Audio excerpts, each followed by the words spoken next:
everyone, it's Cindy. Welcome back to Studioloo. So it has been a week without videos because, of course, I went on vacation and had a really fun and restful time. I didn't really have a lot of bandwidth to be able to film any videos while I was away, which is kind of too bad because I was just busy doing a lot of kid and family stuff. But I thought I would just go through and do a little personal flip through of the traveler's notebook that I made a little while ago in a video. This was part of the Wishes and Weeds traveler's notebook kind of daily make along that I took part in.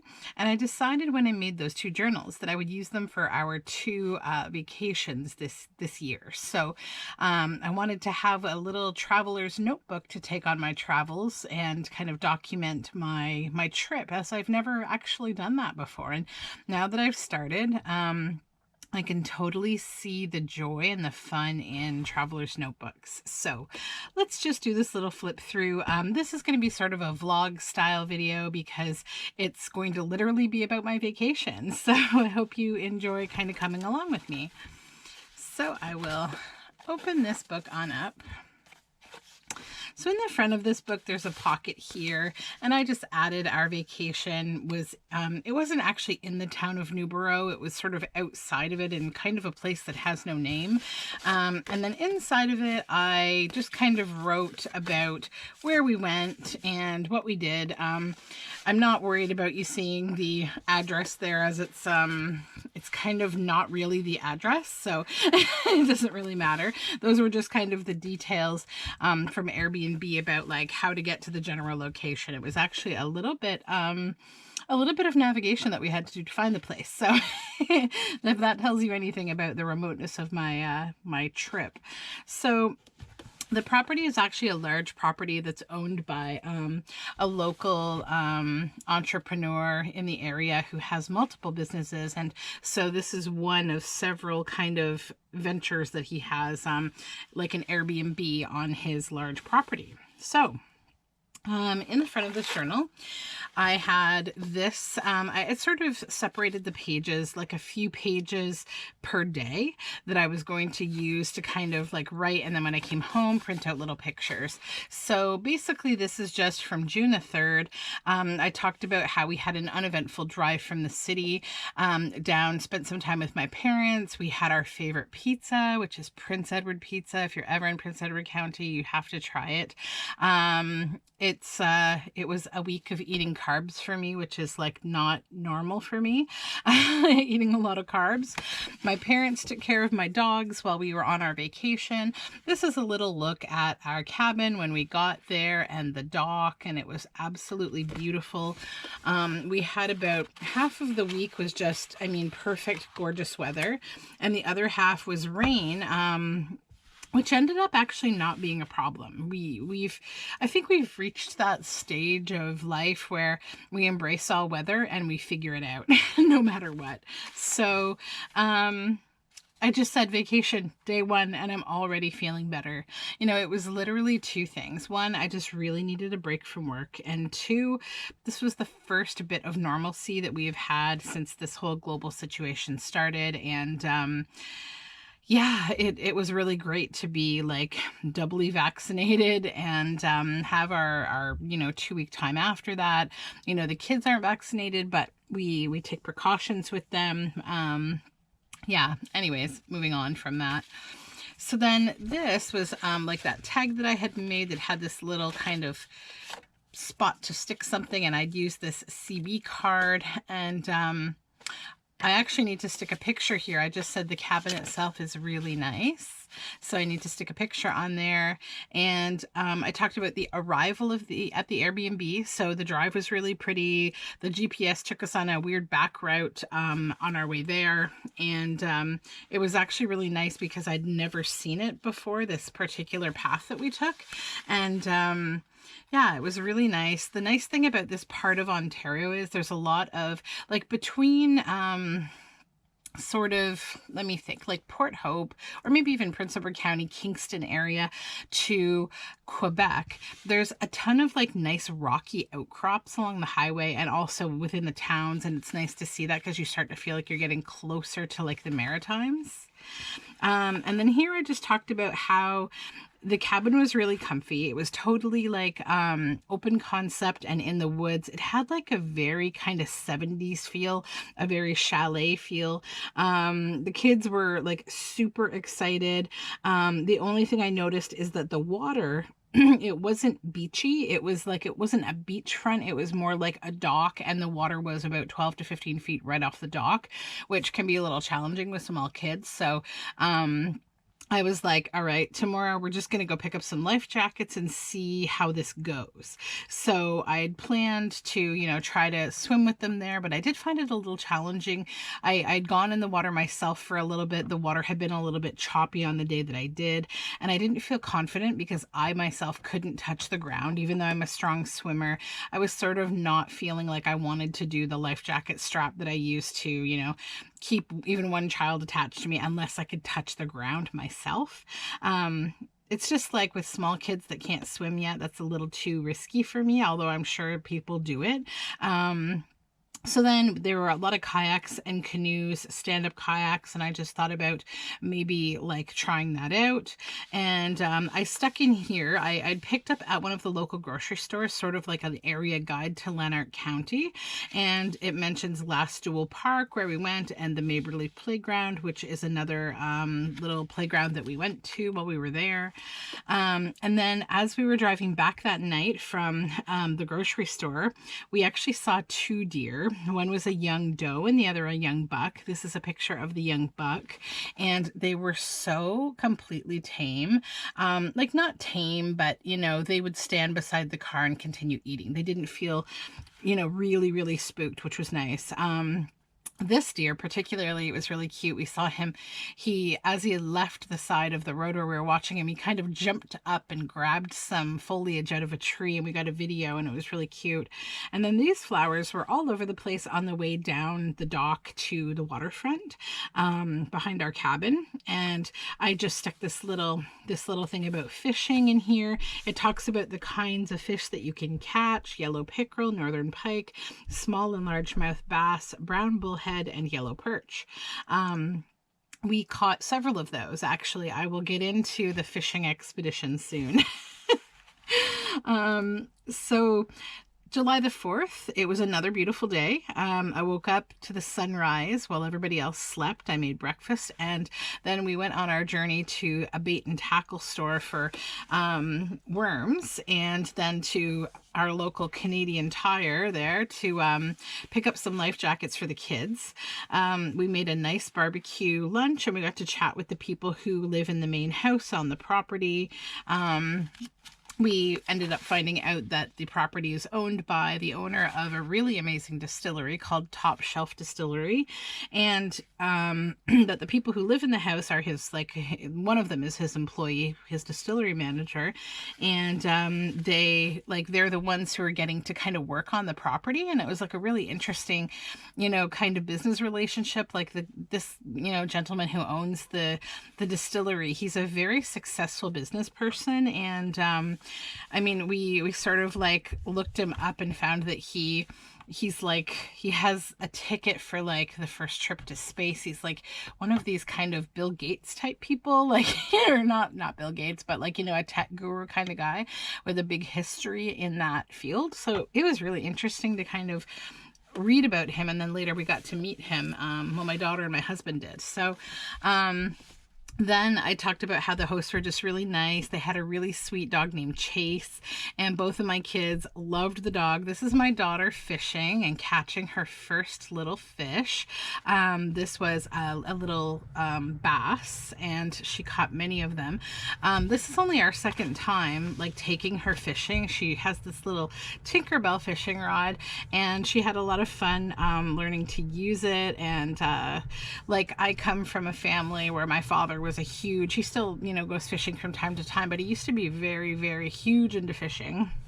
And as a kid, I didn't really embrace fishing, but like now I like doing it with kids. It's kind of fun and exciting to like watch them and stuff. So yeah, it was a lot of fun, and something a little different from our normal life. And then from that booklet that I pulled from the grocery store about the area, there was some kind of nice like trivia pieces about the history of the town. Archaeologists made a startling discovery in 1988 while excavating at this site. They unearthed thousands of pieces of dishes, glasses, and kitchenware behind this famous door. What is the name of this building? So like they had a local area trivia. Then this is a little fish that my daughter caught. I can't remember my dad what he said it was. It was all spotted. I think he said it was called like a black or brown carp or harpy or something. I can't remember. But yeah, she caught that. And I just mentioned that there were little chipmunks everywhere, and there was a little nest of them actually living under the porch of our cabin. They were super cute. And there's a local area building that is home to one of Canada's largest vintage boat races. And I have to say, as my first time using like a journal with like vintage photos and old paper, and like I really love it. I can't begin to tell you, like, this is maybe my first time working in one of my own completely handmade journals, as I only started doing all of this in 2020. Like I sort of moved out of fiber arts and moved into paper arts, and I'm just so in love with it, and I feel like really happy that I get to now supply myself with journals. I'm sort of discovering a love of it that I didn't even know I had. So here I just wrote about my son. He took a nap while my husband took my daughter fishing on the night trip. She just didn't want to stop fishing. She was really into it. And I just talked about how I got to spend a lot of time fishing with Matilda on that day. That's my daughter. She caught 7 fish, mostly, I thought they were mostly sunfish, but then I later learned that only some of them were sunfish, some were bass. I helped her like with the first 2 fish, and then the funniest thing happened, which I write about here. So my daughter, this is the fish actually, and you'll see the rose pattern in the back. That's actually my sundress that I was wearing that day. So the reason that I have this picture here, my daughter, like I helped her to put, like she's only 4 years old, so I helped her to put the worm on her hook, which admittedly I'm quite amateur at. I'm not like, you know, a pro fisherman here. So I was like not loving doing that. It's not fun for me, but I do it for her. So, I helped her with the first 2, and then I thought, well, you know, I will double our chances. I will also put a worm on my fishing rod and see if I could catch something too, and I would like, you know, cast it out a little further, because where we were staying, like the dock, there were all these little blue fins and like all these little fish that were all around the dock, and that's what she was catching. You could catch anything from like, you know, a small little fish to like one that was about this big. Like my largest fish was a bass, and it was probably about 3 or 4 pounds, but it was a good size for a smallmouth bass. So while I was putting the worm on my pole, my daughter kind of got impatient waiting for me, and I didn't even realize it, but like she had actually taken a worm out, put it on the hook herself, dropped her line in the water, and then like I literally look over and she's reeling up this fish, and it was like, whoa, okay, I'll help you. But she didn't need help, so she pulled it in. Then the fish started to wiggle and go crazy, and I was like, whoa, this fish is like, you know, wild. So I went to try to grab it. All of a sudden it spits out this entire crayfish that was like this long, still alive, totally intact, on the dock, and the thing starts moving like it wanted back in the water, and then her worm is still entirely on her hook. Then the fish flops like off the hook into my lap, and I'm like, what is going on? So I put the fish back in the water, and I dropped the crayfish off the other side of the dock so he might have a little chance to live. So it was the craziest thing, and it was so entertaining. And so then I mentioned that the lake that we were fishing on is Big Rito. It's a large lake that touches down on like into several towns, and it has a couple of islands in it. It's a beautiful lake, very clean. So then I mentioned about my surgery wound, because this was like, I was going to be away. So when I was going, for those of you who are just starting to follow me now, I recently had a very scary situation. My appendix ruptured. I had an appendectomy laparoscopically, and I've been managing for like almost a couple of months now the wound that's left behind. So right before I left, I was starting to feel a little bit frustrated because my wound has been around 3.8 centimeters this whole time, and it's not not really progressing. So it became 3.5 centimeters before we left. And then I was going to be gone for 7 days. So I brought my husband to my last wound appointment with our nurses, and they taught him how to do the wound packing and bandaging and all of that. So we embarked on that concept. I'll get into what happened later. I'm okay. Then the cool thing was, when we were driving into the place where we were staying, we noticed there were a ton of maple trees that were all tied up, like to be tapped for maple. So we're like, oh, that's cool. Like they must, you know, tap their own maple syrup. So surely enough, we met the hosts, and they were talking to my husband, and they ended up talking about how we love the specifically very dark maple syrup. So if you like maple syrup, you may not know this, but the darkest of the maple syrup, actually in Canada, it can't be sold like regular maple syrup. Like it doesn't meet the grade that is required for selling maple syrup. So you might see dark maple syrup, but then there's kind of like an extra dark that only the people who make it really ever have. And in my hometown, I'm able to get it from a particular family that I know that make it, and I try to, you know, grab it when I can. These days I don't really eat much sugar, but we ended up, my husband was talking to the guy who lives there, and he said, oh yeah, I've got dark maple syrup.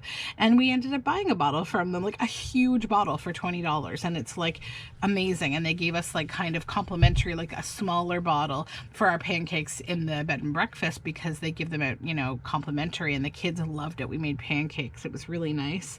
And then I just talked about how the woods were beautiful. It was very restful. All the windows and the open concept just made me feel very relaxed. The tree cover's beautiful there with the maple trees and tons of other diverse plants. And like you get kind of a little bit of light, but you get like those dancing leaves like through the windows. It's just so relaxing. And then that's just a little picture of my daughter fishing off the dock, you know, having a great time. And then here I talk about that evening my daughter caught 3 more fish, so that was a total of 10 fish. Then the funniest thing happened. Well, my husband actually caught his first fish ever, which was about a 2 to 3 pound smallmouth bass, and he was so excited about it because where he grew up, fishing wasn't a thing. Like he didn't have the opportunity as a kid to go fishing, so he got to go fishing and he caught his very first fish ever, and he was so excited about it. But then my daughter was like fishing away, and then I don't know what happened, but she dropped her fishing rod into the water. So immediately, like roller coaster of emotions, and my husband texted me about it, and I said, you're gonna have to get it back somehow. So they come upstairs, and she wouldn't even come into the cabin. She was so mortified. She was so upset because her grandpa had bought her this fishing rod, and she was really upset about it. I felt so bad, but my husband had to go diving for it, and so he hasn't gone like diving, you know, in quite some time. And as I mentioned before, like right off the dock, it's about 12 to 15 feet deep, so it's about 5 kicks down to the bottom to get, you know, something off the bottom. He could see it because the water's so clean, but it kind of was like, I don't know, daunting for him. It took him a few tries.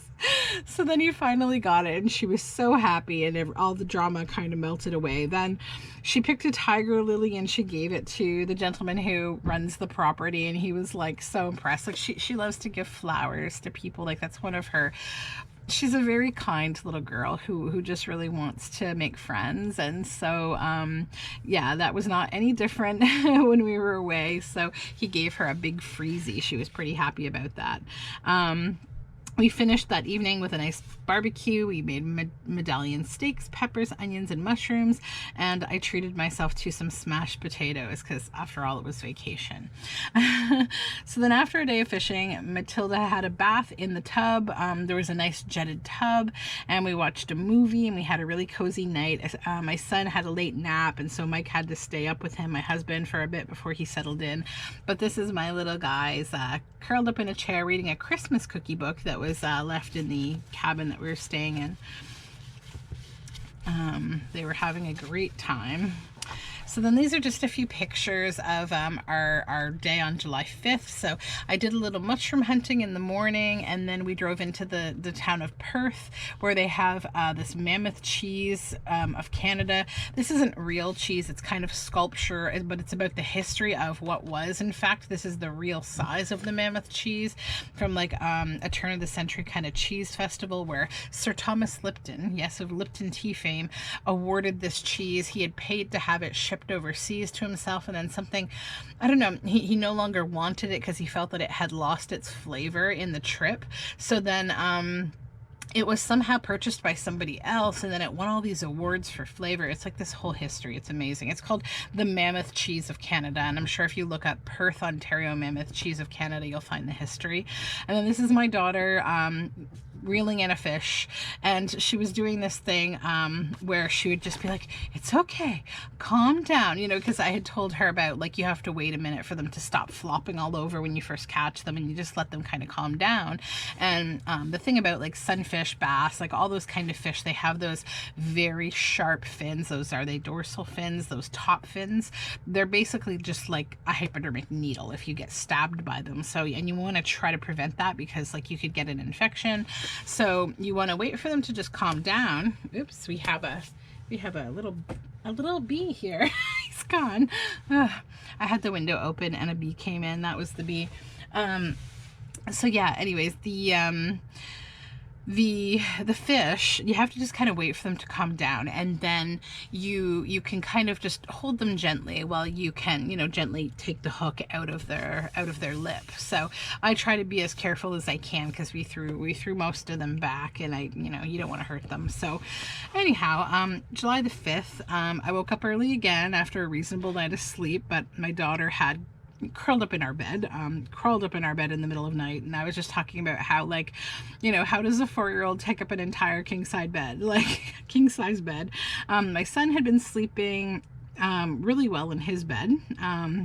It's this very comfy little, like, it's an air bed, but we found this really cool one that has like walls to it, like the mattress kind of is sunken down a little bit. So if you've got a toddler, not a little baby, but a toddler that's able, pardon me, to roll around, I think about a year and up is what they recommend these beds for, then they're safe, you know, there's no suffocation risk. They're so comfy and so perfect because they can't like fall off the bed while they're sleeping.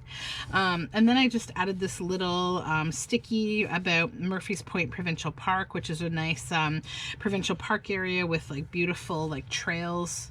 And then I talked about how I walked down to the water while everyone was still sleeping in the morning, and the most wonderful thing I loved was just sitting on the dock and listening to the loon calls. Like, if you've never heard a loon, a Canadian loon calling, you know, making its beautiful echoey kind of sound, look it up online if you've never experienced it. It is so beautiful. And in the early morning, they're lovely. They're quite they're a little bit of a larger than a duck bird. They're black and white and beautiful, and they have some really nice markings. And if you've never seen loons before, like, look up a video because they're really beautiful. Then this was in I forget what town, maybe in Newborough, because we drove into Newborough to the bait store. Yeah, I think it was in Newborough. They actually have a giant loon there. It's like a sculptural loon. It's enormous, and it's probably like, I don't know, 20 feet, 30 feet long, maybe 30 feet long, and like probably 20 feet high. Like, it's a huge loon that looks kind of like it's been made from paper mache, but it's more durable than that. So I took some pictures of it. The funny thing is, it's behind this gate that has like barbed wire. Like, it was really funny. And I actually got to talk to the gentleman who lives in the house next to it. I'm not sure if it's his loon or not, but he asked me, he's like, do you like our loon? And I said, oh, I absolutely love it. It's so charming. And he's like, yeah, you know, she's seen better days, but she's still here. We're going to be working on her. So I think maybe they've experienced some vandalism, so that might be why the gate is up, but that's just me wondering if that's the case. So then I talked about how my son was really affectionate and wonderful. It was nice because I was able to spend more time with him, not working, and my husband cut up watermelon for breakfast, and it was really nice, and we made bacon, and I was just thinking about just those smells were very reminiscent to me of my own childhood when I would go camping at a place called Bass Lake, and I just really loved those memories. And then we went into Perth that day. We had lunch. We ordered just a pizza, like, because we just saw that there was a local kind of institution pizza place. The pizza, oh my gosh, it was like this thick. It was the heaviest piece of pizza ever. I couldn't believe it. We just got like their popular kind of pizza, which is like their, you know, few toppings, like a Canadian kind of pizza. And oh my gosh, I was able to eat half of one piece, and I didn't even eat the crust because I was too worried about like how many carbs were in it. Oh my god. So, but the craziest thing happened on our drive. We were driving along, and I was kind of nodding off, as I tend to do when I'm falling in the car and like falling asleep in the car. And all of a sudden my husband's like, what the heck? And I wake up and I look, and there was this tiny adorable little black bear cub just hopping across the road, like kind of bounding, you know, running, jumping across the road. And you know, I thought, well, I'm sure that his mama is going to be about 20 seconds behind him, but I actually think maybe she had already crossed, because he looked so like intent on getting to his destination. And thankfully it's not a busy road, it's in the middle of nowhere, but it was so just magical to see that, like to see a baby bear cub. Oh my gosh.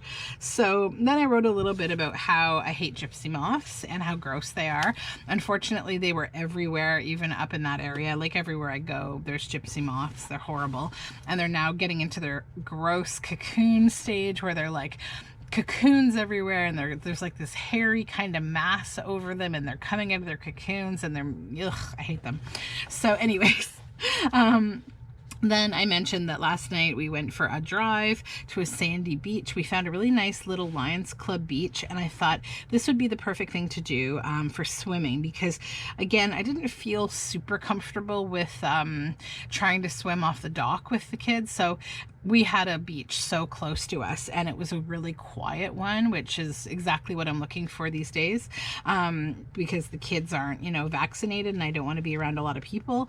So the plan was for like the Thursday of the week, we would go to the beach. Then we took them out for ice cream, and we found a playground at a local school. It was actually the second playground that we'd found. And this is a picture of my husband and my son, and this was like a log riding toy, like playground toy, where this thing rolls and you'd stand on it like you were log riding. It's like probably the most dangerous thing ever. I was like, let's not end up in the ER, okay? So nobody do that.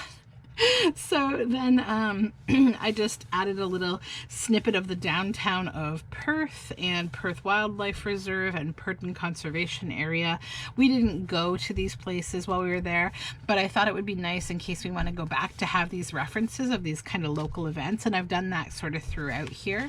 And then I talked again about how I can't stand the gypsy moth caterpillars, and how I hope other people are destroying them just like I am. And then I mentioned how we came home after ice cream. We decided to skip dinner because we'd had ice cream a little bit late. The kids were really wild. I had a nice hot bath and read some of my book. I'm reading this lovely book about, it's called like, I forget what it's called, but like it's about two women who live across separate ends of the United States, writing back and forth, sharing recipes and, you know, art and craft tutorials and just their life. And it's a really nice book. And then my daughter, like, she wanted to live in the jetted bathtub. We watched The Hobbit, and there was a really wild thunderstorm that night that went on most of the night with flashing lightning and really rumbly thunder. The kids thankfully slept right through it. And then I mentioned that I think my daughter had gotten a touch of poison ivy perhaps, or poison oak, because she developed a bunch of little bumps on her hand which got itchy. They didn't super bother her. She's like a very I don't know if I want to say resilient, but like just, she doesn't really pay much attention unless it's really, really bad. But we did treat it with some Bactine, and, you know, just kept her hands clean. And then I talked to my dad and asked him if he could go into the pharmacy and ask the pharmacist what the best thing would be to put on the hand. and to bring it with them when they came to visit, because I had my parents come visit us during our stay away. And yeah, so they brought me some like spray Benadryl, and by like I think this was what, like the Tuesday of the week, by like Friday it was definitely gone, like, or Thursday it was gone. It had faded completely and it was no longer itchy. And then I just added a few things here. Murphy's Point Provincial Park, Lastowel Park in Perth, Port Elmsley, the Rideau Ferry, which we were very close to, Charlotte Lake Provincial Park, Silver Lake Provincial Park, Tay Valley, which is where we stayed. Just because it's nice to have those kind of things, you know, like to remember. And then this is another one of those little trivia pieces about a cemetery that was divided into 3 parts, and they were like, what cemetery is this? So it's just kind of fun little stuff to have. Then here sorry, I just glued all this stuff in today, so it's a little tacky. I just put in this Take the Maple Trail. This is about many towns or counties in Canada have this maple trail concept, because we have a lot of maple trees and make a lot of maple syrup. And then I added the trivia and the information about the mammoth cheese in Perth at the Perth Museum. I talked about how my daughter is just really wanting to be very cozy with me a lot, and how he slept with us that night. And then this is a picture of my daughter and the tackle box that my dad bought her and her fishing rod. So she really embraced fishing. It's kind of a funny, uncharacteristic thing for us, but it was fun. So this is my dad showing Matilda, my daughter, how to put a lure on her hook, or sorry, on her rod. And then this is the bass that I caught, which we actually ate, and it was delicious. We'd caught my daughter this day that my parents were here. This is my mom sitting beside my daughter on the dock. This day my daughter caught like probably another 10 fish. She caught a yellow perch. We caught a bunch of bluegill and bass, and we had them the next day for lunch, and they were delicious. And then I talked about how that night there was another thunderstorm, lots of rain and lightning. I stayed awake watching it, but I also got enough sleep, which was nice. And in the morning, our bird feeder was full of blue jays, so that was kind of nice. And then I talked about how my husband made pancakes and sausage for breakfast, and we had the maple syrup from the trees that were tapped on the property and that my parents were visiting on this day. Just saying that like my visit with my parents was a lot of fun, that my daughter caught like, you know, 7 fish, with most of them we kept. My dad cleaned them for us for lunch the following day. And we had some nice afternoon downtime. My son got to spend a lot of time with my mom, which was nice. And I was just talking about how it's nice to be able to like spend time with my parents, and how, you know, now that we're all like vaccinated, that it's really good. And how my daughter just really loved her tackle box, and how she was just like really embracing fishing, which is nice. And how my son was obsessed with playing with the door stoppers. You know, those ones that are like the metal kind of coil, and when you like flip them, they make like a blah, blah, blah, kind of like a sound. Yeah, he loved those. Yeah. Oh, and then my daughter was telling her fish tale about one fish stole her whole lure except for the hook. Like it pulled the rubbery worm part off and escaped with it, and like it broke the line and everything. The hook was still there. It got caught on another part of the rod, so thankfully the fish didn't have the hook in it, but it did eat our lure. So she was telling my dad all about it. She was very, very upset. And then this is a picture of my daughter and my mom in the evening. My dad had gotten the kids glow sticks, and they were running around outside.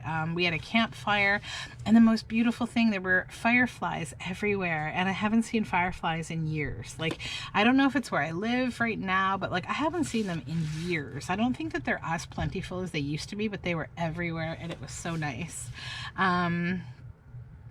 What else? So my daughter that day caught the most fish. She even managed to hook a zebra mussel, which was totally funny. She got her rod caught underneath the dock, and when my dad like unfurled it, my dad actually taught us how to, you know, recover your line when it gets stuck. Like what you do is basically you just kind of add some slack. Don't, you know, panic and move it around a bit, and then probably you will pull it out from under the rock or whatever it's stuck under.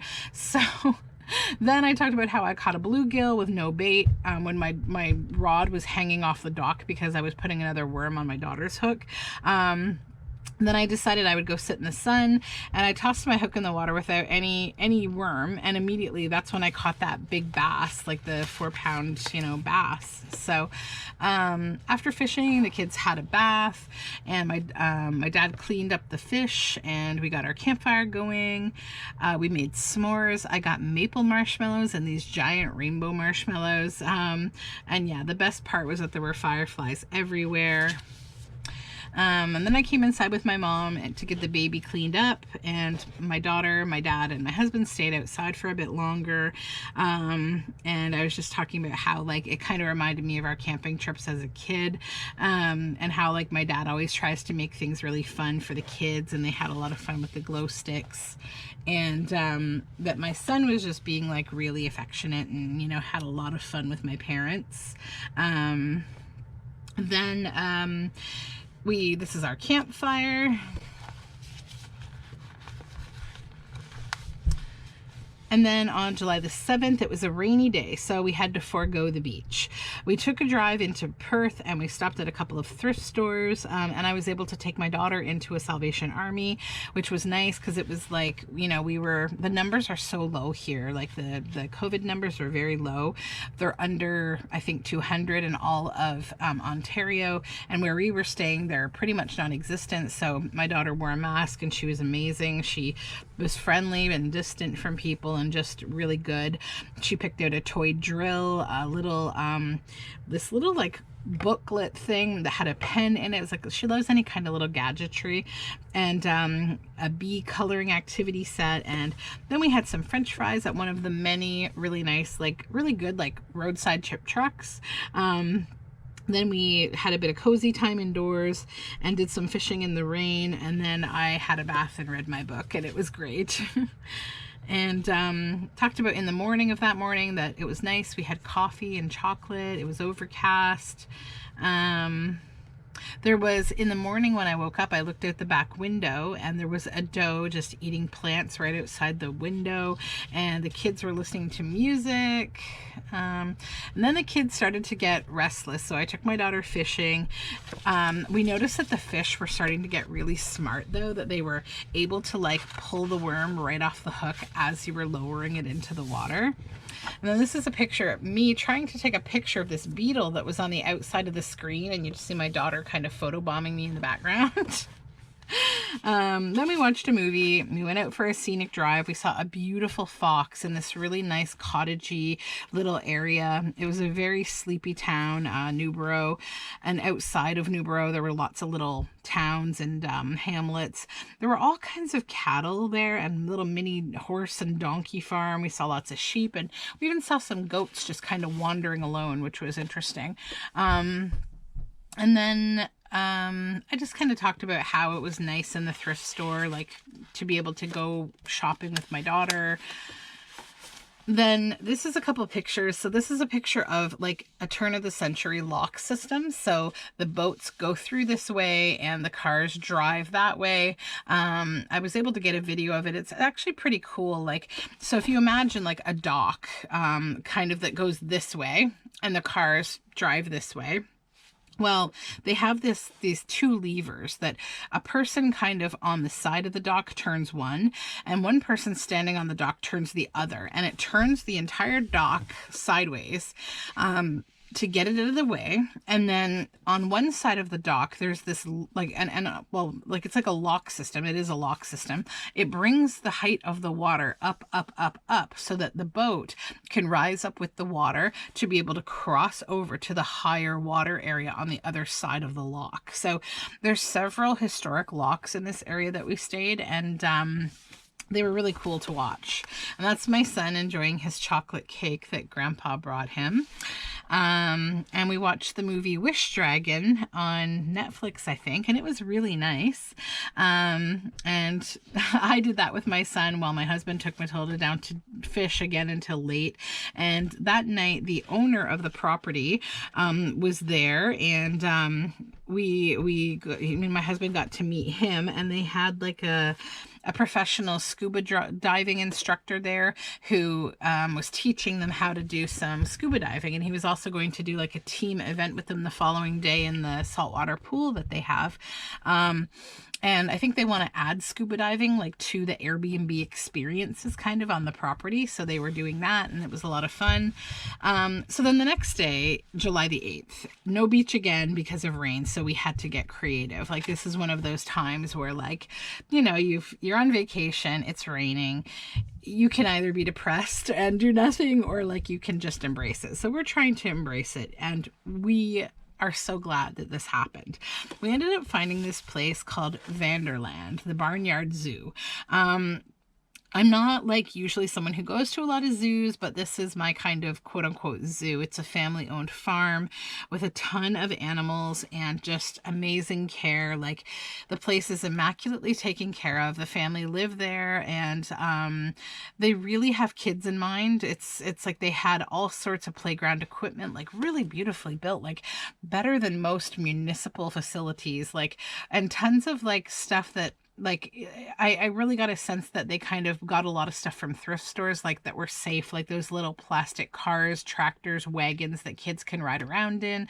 And they also buy like those children's plastic houses, and they use them for little barns for things like guinea pigs or birds. And I was like, that's really a cool thing, because instead of building like little wooden barns and stuff, it's kind of nice to think about those plastic houses that once your kids grow out of them, they don't go to the landfill. They could go somewhere like a little rescue farm. Like, it's really cool. So anyways, this is on the walk up. So this place is great. It's $10 a person. Anybody under 2, I think, is free. And then this is my husband holding both kids and talking to this big horse. And there was an emu there. Usually emu have terrible like attitudes. This one didn't. It was very relaxed. I was surprised. Then all of a sudden, like, as you're walking up this really long driveway, there's different pastures on either side with different animals. And so there's kind of some cut-ins and little barns, and sometimes you can't see around the barn. So for like a split second, I couldn't see my daughter, which, you know, when you got little kids, you got to be careful. So I was like, where's my daughter? And so I walked up around the barn, and she had met this girl, this basset hound, which was one of 2 basset hounds. Like, I come around the corner, and this dog is lying on the ground, and she's laughing her head off and playing with this dog and rubbing its belly. And oh, this dog was lovely, like, amazing dog. Then this is my daughter doing an impression of what the dog's eyes look like. Because they've got those droopy basset hound eyes. And that's my son when he saw the dog. And then when we got into the farm, we saw the pigs and the goats. They had so many animals here. This is a baby Jersey calf. It was so beautiful. Look how beautiful the eyelashes are, those glassy eyes. And then this little guinea pig came up to see Matilda, my daughter, and she got to, we both got to feed some little baby goats with milk. This is me with the other dog, actually. There were 2 basset hounds there, so that's me and the dog. And that's my son playing in one of those little houses. He was having a great time. So yeah, they had horses from huge to tiny mini ones. They had cows, donkeys, zebus, goats, sheep, pygmy goats, chickens, ducks, birds of all kinds, peacocks, turkeys, pigeons, pigs, potbelly, and like a warthog style pig, guinea pigs, skinny pigs, all sorts of rabbits, including a giant one. For every type of animal they had. There were babies too, of almost all of them, but most of all, it was lovely. Those basset hounds. The playground was enormous. My kids got to play with another, like a little boy who's a year older than my daughter and a little girl who's a year older than my son. So they got to play with these 2 kids, and that was really nice. It was the first kids that, my kids have played with in like a really long time, and the other family said the same thing. In fact, they were a little bit nervous when the kids, got around each other, because they told us like we don't go around anyone, and I basically told them our situation too. And so I just talked about the owner of the barnyard zoo and how she was really lovely and let us feed the goats. And then I just sort of talked about how like it's nice that like, being fully vaccinated, like we're starting to see a little bit more normalcy, like we're not completely out of the woods, but we're getting to do a few things. So, and then I mentioned about how like we leave tomorrow and I kind of don't want to go. My daughter also like told me, she didn't want to leave this. She was calling it the new house because of course we've been talking about moving a lot. So I think for her little person thought process, she was thinking, hey, this is our new house. This house is sort of similar to the kind of property that we're looking to purchase, but not exactly. And so that's my son with one of the mini horses. It was so cute. They're about the same height. And then I started to pack the stuff up that night on Thursday night, and then we had a fish fry with the bass that I caught and some of the bluegill, perch, and bass that Matilda caught. And it didn't have flour, so I used the pancake batter and some fish spices, and then I just crisped it up really nice in a cast iron pan. It was delicious. Then we also stopped on the way back from the Barnyard Zoo at a local creamery, the Upper Canada Creamery, and I got some cheese curd and ice cream, eggnog and mint chip ice cream. It was really good. It was a very high fat content, like no preservatives at all, organic, grass fed, and preservative free. And then these are my kids. I was talking about how they were being little bed hogs because they were taking up my whole bed. This is my son cramming himself into a 10-inch cabinet that was at the side of the stove. And this is one of the lovely beers that we had while we were tasting some local beer. It's a Brown Cow Milk Stout that had coffee and chocolate flavors. And then I was just talking about how like it was really good time together, but that my son might be entering the quote unquote terrible twos because he was really super active and a little hard to manage at times. And how we were playing some games, like Alphabet Bingo, which is a great game for kids. I'm just talking about kind of the stuff that my kids were up to. And then my daughter did this thing that was a little stressful. She went into the washroom and locked the door and then came back out. So the washroom door was locked and my husband had to pick the lock. That was fun.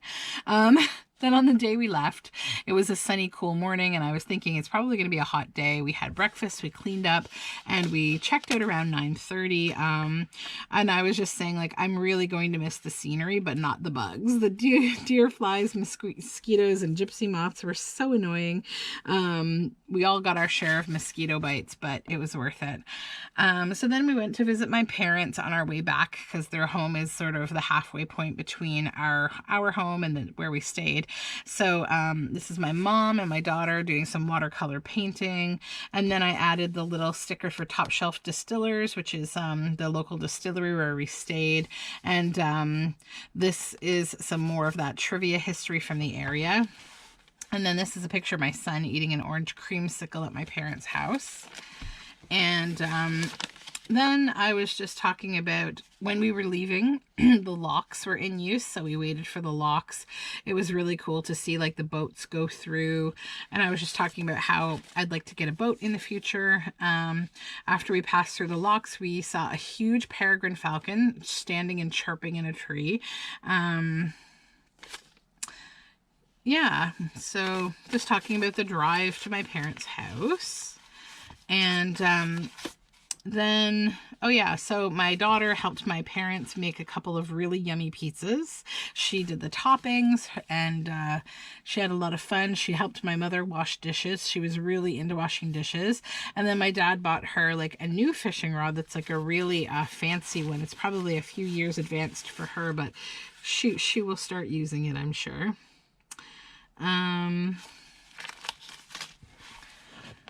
So then I just talked about how both my kids fell asleep and had big long naps.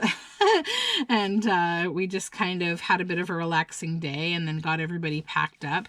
Then I added this little Lanark Highlands basketry museum sticker because that's something in the area that I'd like to check out if and when we go back, as well as the textile museum that's there as well. And then I added some snippets about camping, festivals and events, and historic mills in the area. So just kind of like things if we go back that I'd like to check out. This is my family making homemade pizza and my daughter doing the dishes. And these are just a couple more of the local trivia about a turn of the century or mid-century 1800s museums and schoolhouse, and Micaville, the silver mine that was there now then. And over here I just added info about kayaking, canoeing, boating, camping, trails, just all the local kind of fun recreational stuff. And I just talked about how the vacation was really restful, and I wish that the drive home wasn't so long, but it was worth it. And then I was talking about how I was looking forward to sleeping in my own bed, and how our next longer vacation is in September, and I'm already like looking forward to it. And I just kind of wrote my name and the date and where we went on vacation, just as kind of a little reminder. And here I added information about the villages and hamlets in the area.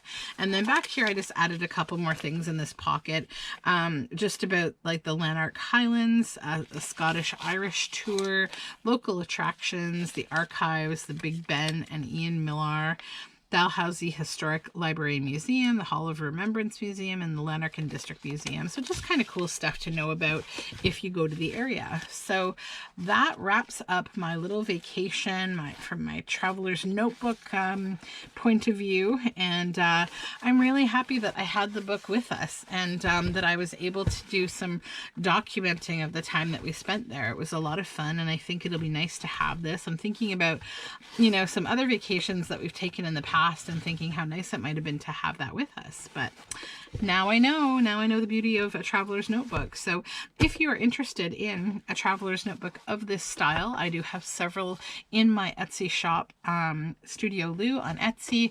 And yeah, I would encourage you, be it with my journals or any journal that you enjoy, take it along with you, and you know, print out pictures when you get home and smack it all together, and you'll have a nice little log of something fun that you did. And so thank you so much for joining me on this little journal vacation wrap up, and I hope you're all doing well. You can find my social media information down below in the description box, and I will be back with another video. Take care.